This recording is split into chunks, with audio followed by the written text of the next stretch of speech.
Thanks for tuning into our Stocks to Watch series, your trusted source for investment information. I'm Ashley Berry, and today's topic, electric vehicles and a company leading the automotive world's transition to clean and sustainable energy. Greg Ethridge, Chief Financial Officer at Canoo Inc., is joining us. The company has developed breakthrough electric vehicles that are reinventing the automotive landscape with their pioneering technologies, unique design, and business model. Canoo Inc. is listed on the Nasdaq as GOEV. Greg, welcome to the show. Great to have you here. Thank you, Ashley. Thanks for having us. Sure. So let's jump right in. Canoo designs and builds innovative EVs that are also uniquely engineered. For our viewers who are not familiar with the company, perhaps you could give us a little background on Canoo and explain how your business model and product strategy aim to fill a market gap. Sure. Thank you. So just maybe a little history on Canoo as a starting point. Canoo was founded in 2017 by veterans coming out of the electric vehicle space. And from a history perspective, Canoo was founded in 2017, but our rivals, or some of our rivals for comparison, Tesla founded in 2003, Rivian in 2009, Lucid in 2007. So many names that are compared to Canoo oftentimes have a decade or plus of experience on Canoo. So it just gives you some perspective on we're one of the newer entrants, but making large waves. Canoo went public in 2020, and one of our CEO and chairman Tony Aquila came in as a key investor around that time. He also stepped into the executive ranks and really repositioned the company. The company prior to 2020 was focused on consumer subscription vehicles. So the company had built from a blank sheet of paper using the experts in the EV space, really a design that was supposed to be modular and was modular, and created a platform, what we call the multi-purpose platform.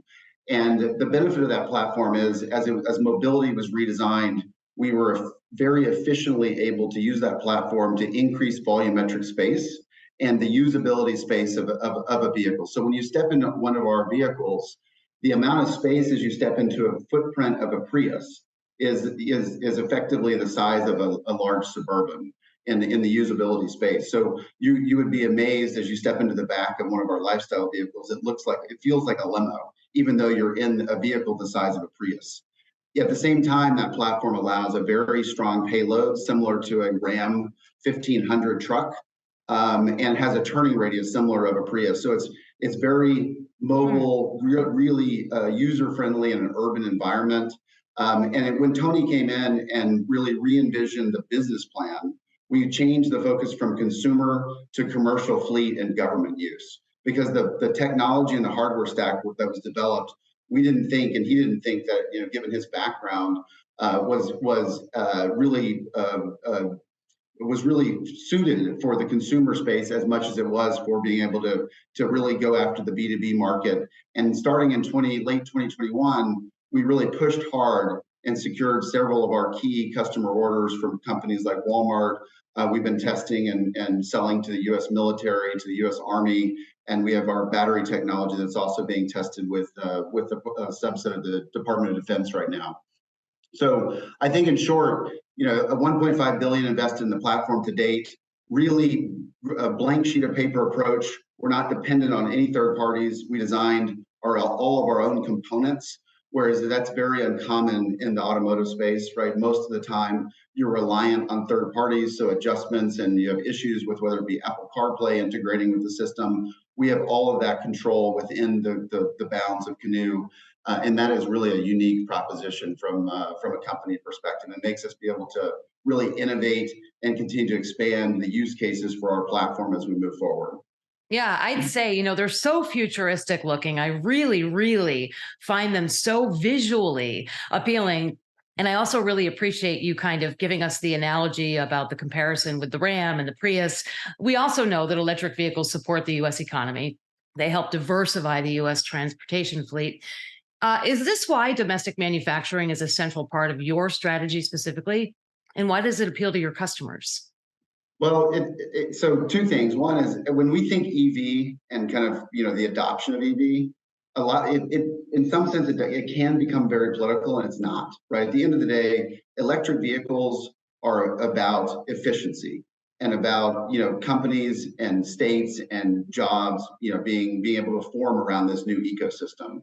So when we went through an RFP and decided with Canoo, where do we want to manufacture, what do we want to create as our hub, we interviewed and went through a very competitive process and ultimately landed on the state of Oklahoma. And they've been phenomenal partners of ours. From a geographic perspective, it's in the heartland. It's an area where they used to build automobiles, but in 2006, the auto industry left the state. So they have obviously a really strong workforce, and they wanted to bring it back in a big way in the electrification space. So they've been phenomenal partners. They've obviously offered us incentives as we perform. They will give us state incentives, growing employment, training workforce, et cetera, et cetera. None of that capital has come in yet, but it's planned, and the governor there and the state legislature and the state and its employees have all been really strong proponents of bringing and supporting both Canoo and electrification in general. We've also struck some really strong partnerships with the Cherokee Nation and the Pawnee Nation, and we're actually hiring many of our Native American friends. And it's just a really strong partnership that has been founded. And then from a business perspective, being in the state of Oklahoma gives us really good reach across the country, both east and west. And our business plan is really to roll out our product on seven state geographies, so we're not subject to having to handle the entire country, all of the service, repair, maintenance. That becomes a pretty challenging proposition. So we wanted to make sure we're very judicious in the way we roll out our business. And again, the state and being in the heartland was really important, and from our perspective, to have that geographic center of the U.S. and that's our focus. Obviously, Tony also served in the military and the armed forces, and so when we think about U.S. made, it's not just a mantra. It's really important to him. It's important to the company. We're building vehicles and bringing job growth back to the states. Whereas, as we know, over many decades, a lot of those jobs have been outsourced. So, from the future of the U.S. and our ability to continue to innovate, it's really important for us to build in America and build in the state of Oklahoma. Oh, fantastic. And the military, obviously, very near and dear to my heart. Now, I understand that Canoo has secured a $750 million committed orders representing 18,000 vehicles. So can you elaborate on these customer contracts and where your current business development efforts are focused? Sure. Yeah. So the 750 million of committed orders are firm orders from some of our key fleet customers. As I mentioned, we pivoted in late 21 and through the middle part of 2022. And one of our really clincher moments as a company, and we're continuing to perform against, is our relationship with Walmart. We struck a strategic relationship with Walmart in the middle of 2022, where they committed to purchase up to 10,000 vehicles. The first 4,500 of those were committed. And the reason they chose us is because their expansion of their footprint is so important. Their e-commerce strategy is so important that they also, to meet their sustainability goals, they wanted to partner with a company like Canoo to ultimately be able to bring that e-commerce strategy into their stores, into their web of 5,500 stores in the U.S. And so the LDV 130, which is our delivery vehicle, our small delivery vehicle on the exact same platform we discussed, was the initial focus for them. And then we have also innovated to a larger vehicle that equates close to a Class 2 platform. And that's what we call the LDV 190. So Walmart will be interested in purchasing both of those vehicles starting as we move into manufacturing ramp up into 2024. So that was obviously a big win for the company. And we've, as you mentioned, with the 750 of committed orders, we have a number of other customers, including Zeba, Kingbee, Schindler Elevator, where they have all issued POs for us to deliver vehicles to them. Kingbee and Zeba are fleet managers for other businesses, so they basically are bringing electrification into their fleets. And then also on top of those commercial side, we have been in testing and deep testing with the U.S. military with our Bulldog and Screaming Eagle pickup trucks.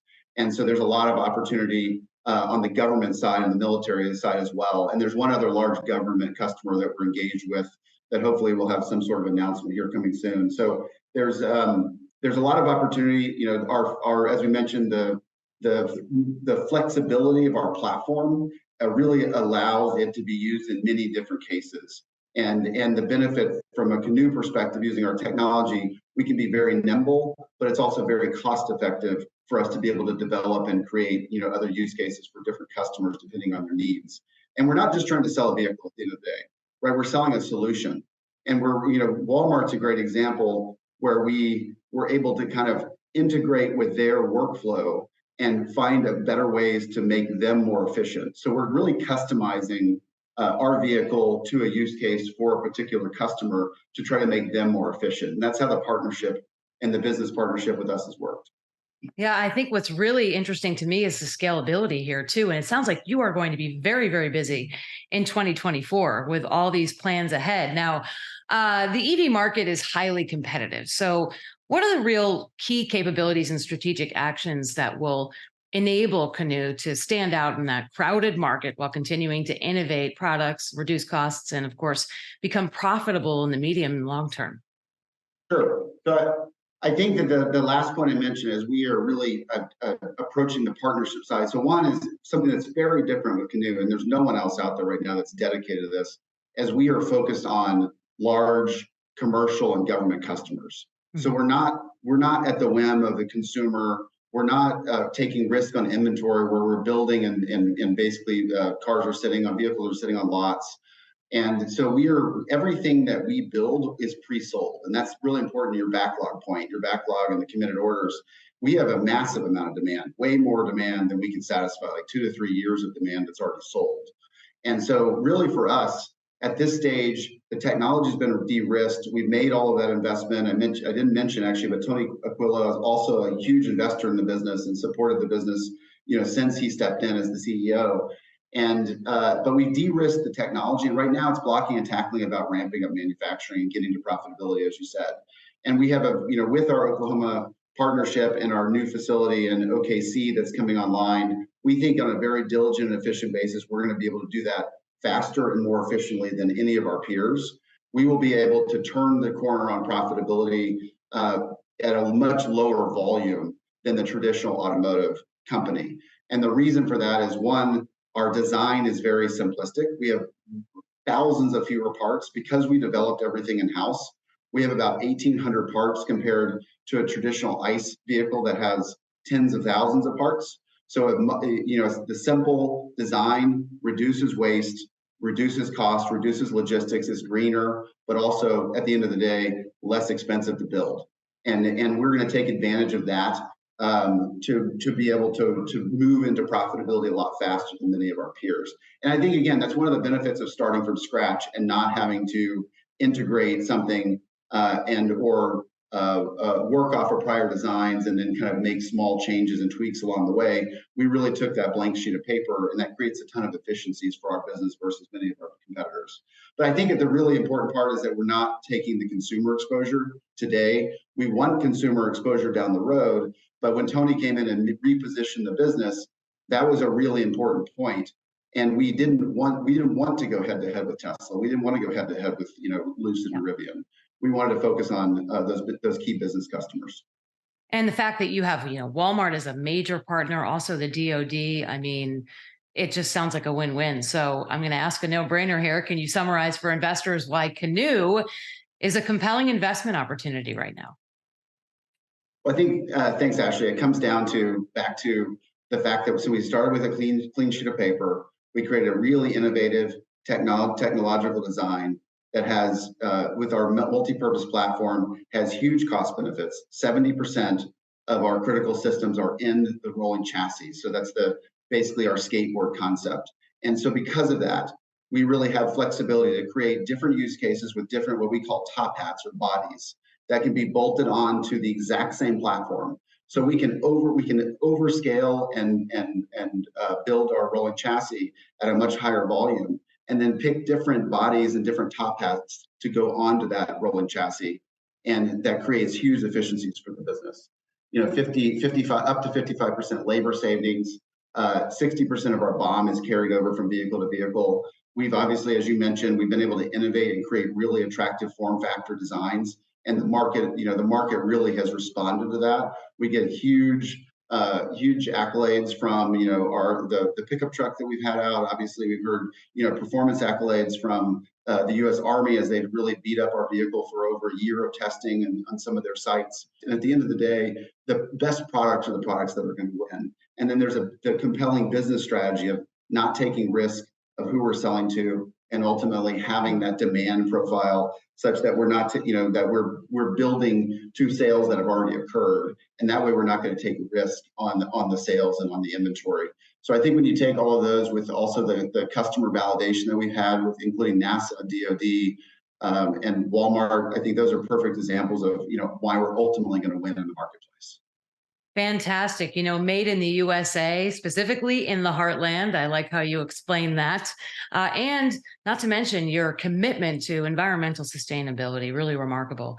Greg Ethridge, Chief Financial Officer at Canoo Inc. Thank you so much for your time, for joining us here on Stocks to Watch. And we look forward to sharing more with our audience in the future. Thank you, Ashley.